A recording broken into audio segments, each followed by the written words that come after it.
This is Chris from DailyForex taking a look at Google.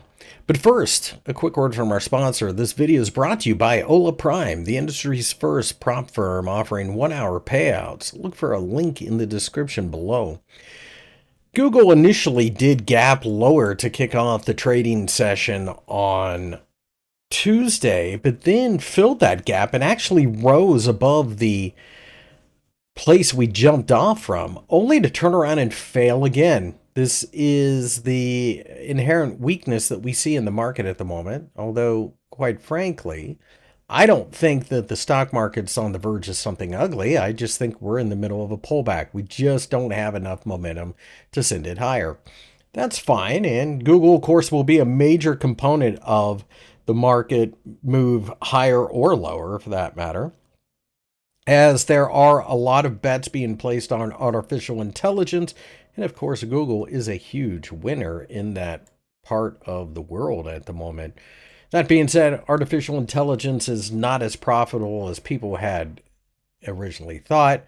And therefore, some of these companies are coming back a bit from shooting straight up in the air. I think at this point, the most obvious support level would be the $290 level, as it is an area that was previous resistance and features the 50-day EMA. If we were to break down below there, then we're starting to talk about $275. There is a gap that we may be targeting, and that would be closer to roughly $298 or so. That being filled could be a catalyst for the market to turn around, but really, I think at this point, this isn't even a Google story. This is a story about the overall market just kind of slumping. It's not falling apart. It's just not exactly excitable at the moment. At the end of the year, we'll probably see some profit taking, and maybe we've already started to see that.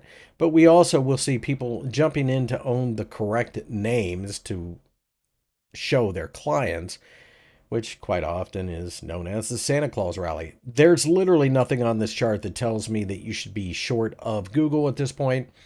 Therefore, I think this dip ends up being a buying opportunity sooner rather than later.